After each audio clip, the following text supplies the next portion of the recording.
کہ یہ کتاب، اس میں کوئی یہ کتاب کہتے ہیں، لیکن وہاں پر بھی ذالکہ کا صیغہ ہے اور یہاں پر بھی ذالکہ کا جو لفظ اس میں اشارہ ہے وہ ذالکہ ہے، کیونکہ اللہ تعالیٰ یہاں پر بھی تاکید مقصود ہے، اسی لیے یہاں پر ھذا نہیں کہا، اسی لیے ذالکہ کہا، تو وہاں پر دو تاکید ہو گئے، اس کے بعد پھر یہاں پر تاکید ہے، اس کے بعد پھر حرف جار بلایا اللہ تعالیٰ فبذالکہ، کہ اس کے لیے، فذالکہ بولے تو اشارہ وہی ہے، لیکن فا پھر با حرف جر پھر تاکید کے لیے، اس کے بعد پھر فا پھر تاکید کے لیے، فا کی خصوصیت یہ ہے کہ وہ پیسر پہ معنی کو بیان کرنے کے لیے آتا ہے کہ جب تمہیں رحمت حاصل ہو جائے، جب کبھی تمہیں رحمت کا احساس ہو جائے، تب تم شکر ادا کرنا، خوشی منانا، خوشی کا اظہار کرنا، اسی لیے فا تاکید کے لیے لے آیا۔ اس کے بعد پھر کیا ہوتا ہے، جب ہم نے دیکھ لیا اتنی تاکیدیں ہیں، تاکید در تاکید، تاکید در تاکید، اس کے بعد پھر ایک اور صفت بیان کر رہا ہے اللہ تعالیٰ، وَهُوَ خَيْرٌ مِّمَّا يَجْمَعُونَ، کہ یہ تاکیدیں اگر تم کو سمجھ میں نہیں آتی، تاکیدوں کے اگر تمہیں معنی مطلب سمجھ میں نہیں آتے تو پھر آگے پڑھ لو، دیکھو وَهُوَ خَيْرٌ مِّمَّا يَجْمَعُونَ، کہ یہاں خوشی منانا بہتر ہے، جو کچھ کہ تم نے مال و متاع جمع کیا ہے، جو کچھ کہ تم نے سرمایہ جمع کیا ہے، اس سے بہتر یہ ہے کہ تم خرچ کرتے ہوئے خوشی مناؤ۔ اب اس کے اندر ایک اور نقطہ ہے، وہ یہ کیا ہے، وَهُوَ خَيْرٌ مِّمَّا يَجْمَعُونَ کہا گیا، اور ماں جو ہوتا ہے یہ عام ہوتا ہے، عربی کے اندر، اصول کے اندر ماں بالکل عام ہوتا ہے، اور وہاں پر جب مما کہا تو ماں شامل ہو گیا عموم کو، عمومیت پر دلالت کر رہا ہے۔ اور ہم کیا کیا چیزیں جمع کرتے ہیں ذرا وہ بھی دیکھ لیں کہ ہم کیا جمع کرتے ہیں، ہم مال و متاع دنیاوی جمع کرتے ہیں تو آخرت کے لیے بھی کچھ چیزیں جمع کرتے ہیں، کہ ہم نے یہاں پر مال و متاع جمع کیا،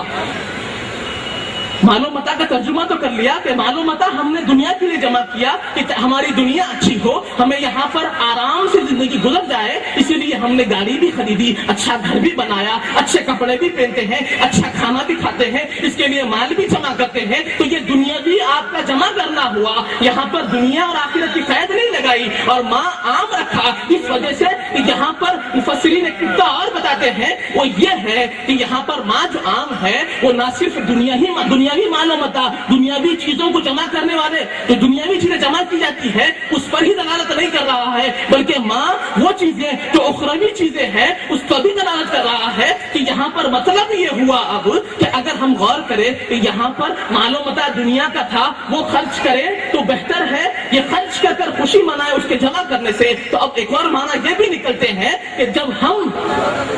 دنیاوی چیزیں خرچ کر رہے ہیں ویسے ہی اخروی چیزیں بھی ہم جو جمع کر رہے ہیں، یعنی فرائض کے علاوہ ہم جو نوافل پڑھ رہے ہیں، یعنی ہم جو نماز فرض تھی اس کے علاوہ نفل پڑھ رہے ہیں تاکہ اللہ کی بارگاہ میں ہمیں قرب حاصل ہو، جنت میں بڑے سے بڑا اعلیٰ سے اعلیٰ مرتبہ حاصل ہو، جیسے روزوں کے علاوہ، فرض روزوں کے علاوہ پھر ہم نفل روزے رہتے ہیں، فرض صدقات کے علاوہ ہم پھر نفل صدقات کرتے ہیں، اس نیت سے کہ ہمیں اللہ کے قرب میں قریب سے قریب مقام حاصل ہو، جنت میں اعلیٰ سے اعلیٰ مقام حاصل ہو، اللہ کی رضا اور خوشنودی حاصل ہو، تو اس میں مفسرین کہتے ہیں کہ یہاں پر مراد یہ ہے کہ تم جو فرض کے علاوہ، فرائض و سنتوں واجبات کے علاوہ جو کچھ تم نفل نمازیں بھی پڑھتے ہو، نفل روزے بھی رکھتے ہو، نفل صدقات بھی رکھتے ہو، اس سے بہتر یہ ہے کہ تم جب یہ رحمت کا تم پر نازل ہونا ہو، جس دن تمہیں یہ رحمت ملی ہے وہ دن تمہارے پاس آ جائے، وہ مہینہ تمہارے پاس آ جائے، تو چاہیے کہ تم اپنی نفل نمازوں کو چھوڑو اور اس میں خوشی مناؤ۔ اگر تم نماز بھی پڑھ رہے ہو، نماز پڑھ رہے ہو تو یہ نیت سے نہ پڑھنا کہ مجھے اللہ کے قرب حاصل کرنا ہے، مجھے جنت کے اعلیٰ مقام حاصل کرنا ہے، بلکہ اگر نماز پڑھ رہے ہو تو اس نیت سے پڑھا کرو کہ میرے آقا میرے پاس اس مہینے میں آئے ہیں، میرے اللہ کی نعمت مجھے اس مہینہ حاصل ہوئی ہے تو میں اس کے شکر میں نماز ادا کرتا ہوں۔ سبحان اللہ، سبحان اللہ۔ اگر روزہ رکھ رہے ہیں تو یہی نیت سے رہیں کہ ہم اللہ کے قرب میں نفل روزہ نہیں بلکہ اللہ کے شکر میں روزہ رہ رہے ہیں کہ اس نے ہمیں سب سے بڑی نعمت عطا کی ہے۔ جب نفل صدقہ بھی کر رہے ہیں، کھانا کھلا رہے ہیں، کچھ اچھا کام کر رہے ہیں تو دل میں یہ نعمت نہ ہو، یہ اظہار، یہ نیت نہ ہو کہ ہم اللہ کے قرب کے لیے، میرے رفعت و بلندی کے لیے نہیں، بالکل آپ کو رفعت ملے گی، بلندی ملے گی، قرب ملے گا، رضا ملے گی، جنت میں اعلیٰ سے اعلیٰ مقام ملے گا، لیکن آپ کی نیت کیا ہونی چاہیے؟ کیونکہ قاعدہ ہے الامور بمقاصدها، کہ معاملوں کا جو حکم لگتا ہے اس کے مقصدوں پہ لگتا ہے، تو آپ کا کا مقصد یہ ہونا چاہیے کہ آپ جب روزہ رہیں اس ربیع الاول کے مہینے میں یا پھر 12 ربیع الاول کو کوئی روزہ رہتا ہے تو یہ نیت سے روزہ رہے کہ ہم اللہ کے شکر بجا لاتے ہوئے روزہ رہ رہے ہیں. اگر ہم صدقہ کر رہے ہیں تو یہ نیت سے صدقہ کریں کہ ہم اللہ کا شکر بجا لا رہے ہیں کہ اللہ نے اپنی سب سے بڑی نعمت کے لیے ہمیں چن لیا. یہ امت وہ امت ہے کہ جس میں سب سے بڑی اللہ کی نعمت نازل ہوئی ہے. اب اس کے بعد پھر جب ہمیں معلوم یہ ہوا کہ روزہ کیسے رکھنا ہے, روزے کی بھی فضیلت معلوم ہوئی اور روزہ کیسے رکھنا ہے وہ بھی معلوم ہو گیا, لیکن پھر اوپر جاتے ہیں کہ معلوم یہ ہوا کہ قل بفضل اللہ وبرحمتہ فبذلک فلیفرحوا, اور اوپر کی آیتوں میں ہم نے دیکھ لیا کہ رحمت سے کیا مراد ہے, فضل سے کیا مراد ہے. اب اس کی تائید میں اگر ہم اور کچھ دیکھنا چاہتے ہیں تو آئیے پھر صحابہ کی بارگاہ میں جاتے ہیں کہ صحابہ نے کیا سمجھا اس کو کہ یہاں پر رحمت سے مراد کیا مراد ہے آخر. تو چلیے حضرت ابن عباس رئیس المفسرین رضی اللہ تعالی عنہما کی بارگاہ میں جاتے ہیں اور پوچھتے ہیں کہ اے ابن عباس رضی اللہ تعالی عنہما آپ ہمیں سمجھا دیجئے, اللہ نے آپ کو حضور نے آپ کو حبر الامت کہا ہے, امت کا سب سے بڑا عالم کہا ہے, آپ اس آیت کے بارے میں کیا سمجھتے ہیں ذرا ہمیں سمجھا دیجئے. تو حضرت ابن عباس کہتے ہیں فضل والعلم ورحمت اللہ تعالی وهو محمد صلی اللہ علیہ وسلم, کہ فضل یہ ہے کہ وہ علم ہے اور رحمت سے مراد حضور اکرم صلی اللہ علیہ وسلم کی ذات مبارک ہے. سبحان اللہ سبحان اللہ. اب یہاں پر ہم جو سمجھ رہے تھے کہ یہاں پر رحمت سے مراد کیا ہوگا, حضور کا نزول مراد ہوگا, حضور کی آمد مراد ہوگی, اس نور کی تشریف آوری مراد ہوگی, تو پھر اس کی تائید بھی ہمیں ابن عباس کے قول سے مل جاتی ہے کہ آپ نے جو فرما دیا ہے کہ رحمت سے مراد حضور کی ذات اقدس صلی اللہ علیہ وسلم ہے. اب اس پر پھر ہم آگے بڑھتے ہیں. آگے بڑھ کر اگر دیکھتے ہیں کہ کیا کبھی اس کا اہتمام بھی کیا جاتا تھا, کیا اس پر کچھ اہتمام بھی ہوتا تھا کیا؟ ایسا سوال ہو سکتا ہے, سوال تو کئی ہو سکتے ہیں کہ بھائی ٹھیک ہے رحمت آئی تھی نا, تو یہ دن مختص کرنے کی کیا ضرورت ہے؟ کیا حضور نے کبھی ولادت کے دن کے لیے کوئی خصوصی کام کیا تھا؟ تو چلیے امام مسلم کے پاس جاتے ہیں. امام مسلم ابھی صحیح مسلم میں درج کرتے ہیں, حضرت ابو قتادہ رضی اللہ تعالی عنہ اس کے راوی ہیں, آپ فرماتے ہیں کہ ان محمد صلی اللہ علیہ وسلم سئل منہ ان صومی یوم اثنین, کہ آپ سے پیر کے دن کے روزے کے بارے میں پوچھا گیا کہ یا رسول اللہ صلی اللہ علیہ وسلم آپ نے ہمیں ہر عمل کی ایک حکمت بتائی ہے کہ اس عمل کے پیچھے یہ حکمت ہے, اس عمل کے پیچھے یہ وجہ ہے, لیکن ہمیں یہ معلوم نہیں ہے کہ آپ پیر کے دن روزہ کیوں رہتے ہیں, آپ کے پیر کے دن کے روزے رہنے کی وجہ کیا ہے؟ تو اس پر حضور اکرم صلی اللہ تعالی علیہ وسلم ارشاد فرماتے ہیں کہ ذاک یوم ولدت, کہ یہ وہ دن ہے جس دن میں پیدا ہوا ہوں, اور یہ وہ دن ہے جس دن میں مبعوث کیا گیا ہوں, اور یہ وہ دن ہے جس دن مجھ پر نماز قرآن نازل کی گئی ہے. اب اس پہ ہمیں معلوم ہوتا ہے کہ دن کا تقرر بھی ہے, دن کے اس پر عمل بھی ہے. پھر یہاں پر ایک اور سوال ہو سکتا ہے, کیا بھائی روزہ رکھنا تو عبادت ہے, لیکن آپ جو خوشی مناتے ہیں یہ کیا وجہ ہے؟ خوشی منا رہے ہیں اور خوشی کے انداز اس طریقے سے ہے, آپ عید بھی کہتے ہیں, خوشی منانے کا دن بھی کہتے ہیں, تو خوشی ویسے منائے جیسے رسول اللہ صلی اللہ علیہ وسلم نے منائی ہو, یا پھر جیسے وہاں کا طریقہ ہو, خوشی ایسی منانی چاہیے. تو پھر میں ایک بات بتاتا ہوں کہ جیسے حضور کا عمل ہونا ویسے کرنے کی اگر کوئی یہ کہتا ہے تو پھر چاہیے صحیح مسلم میں ہی چلتے ہیں. وہاں پر حضرت ابو موسیٰ اشعری رضی اللہ تعالیٰ عنہ فرماتے ہیں کہ اہل خیبر کو میں نے دیکھا کہ اہل خیبر عاشورہ کا روزہ رہا کرتے تھے. ان اہل خیبر یصومون یوم عاشورہ, کہ خیبر عاشورہ کا روزہ رہتے تھے. وَيَتَّخُذُونَهُ عیدا, کہ اس دن کو وہ عید سمجھتے تھے, بطور عید, بطور خوشی کے وہ روزہ رہتے تھے, اور اپنے بیوی اپنے بچوں کو نئے نئے کپڑے پہناتے تھے, اچھے سے اچھے زیورات پہناتے تھے, اور کہتے تھے کہ یہ وہ دن ہے جس دن موسیٰ علیہ السلام کو فرعون سے نجات ملی. تو اب اس پر ہم دیکھتے پوچھتے ہیں کہ کیا بات ہے، آخر کیا مسئلہ ہے کہ وہاں پر روزہ جو رہا جا رہا تھا، حضور جو روزہ رہے تھے، کیا وہ عبادت کے تعلق سے تھا یا پھر روزہ رہنے کی اور ایک کوئی وجہ بھی ہو سکتی تھی؟ تو وہاں پر ہمیں اہل خیبر اور اہل عرب کے جو انداز تھا، جو ان کا استعمال تھا، جو ان کی عادت تھی، اس سے معلوم ہوتا ہے کہ جب کبھی وہ خوشی منانا چاہتے، جب کبھی وہ عید منانا چاہتے تو وہ روزہ رہ کر اپنی خوشی کا اظہار کرتے. اسی لیے اہل عرب کا یہ شیوا تھا، یہ انداز تھا، یہ عادت تھی کہ جب کبھی وہ خوشی منانا چاہتے تو وہ روزہ رہ کر خوشی مناتے. اب ہم دیکھتے ہیں کہ ہمارے پاس خوشی کا کیا طریقہ ہے. کیا ہمارے پاس یہی طریقہ ہے خوشی کا؟ ذرا دیکھ لیجیے. جب ہمارے پاس کوئی چھوٹی سی خوشی آتی ہے، جیسے کہ ہم نے گاڑی خریدی یا کوئی نیا کام شروع کیا، تو ہم مٹھائی منگا کر خوشی مناتے ہیں. پھر ہمارے پاس اس سے بڑی خوشی آئی، تھوڑی بڑی خوشی آئی تو ہمارے پاس کوئی بچہ پیدا ہوا، کوئی مولود ہمارے پاس آیا، تو ہمارے پاس خوشی کا کیا طریقہ ہے کہ ہم بکرا کاٹتے ہیں، اپنا عزیز و اقارب کو بلاتے ہیں اور اس پر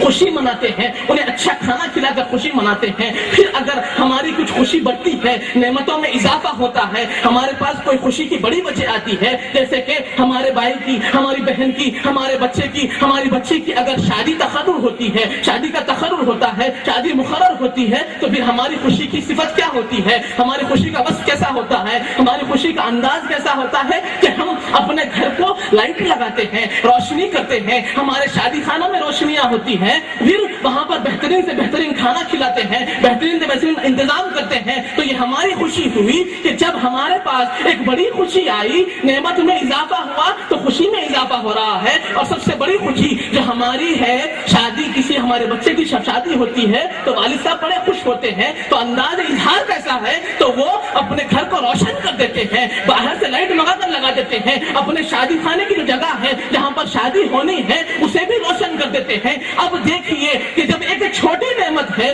جس کے اوپر اللہ نے اظہار بھی نہیں کیا، اپنے احسان کو جتلایا بھی نہیں ہے، تو تمہارے خوشی کا انداز یہ ہے کہ تم اپنے گھر کو روشن کر رہے ہو، شادی خانے کو روشن کر رہے ہو، جتنے عزیز و اقارب ہیں انہیں بلا کر کھانا کھلا رہے ہو. تو جب تمہارے اوپر اللہ کی ایسی نعمت نازل ہو گئی جس پر اللہ اپنے احسان کو جتلا رہا بھی ہے اور بتا رہا ہے کہ نعمت آئی تو رحمت للعالمین بن کر آئی، تو وہ نعمت تمہارے گھر کے لیے تھی، تو تمہاری خوشی تمہارے گھر تک محدود تھی، تمہارے گھر کو روشنی کیے تھے، شادی خانے کو روشنی کیے تھے. لیکن اب جب نعمت رحمت للعالمین ہے، تمام عالموں کے لیے رحمت ہے، تو قاعدہ تو یہ کہتا ہے کہ تمہارے گھر کے لیے تمہارا گھر روشن ہوا تھا، تو تمام عالموں کے لیے جب نعمت ہے تو تمام عالم روشن ہونے چاہیے.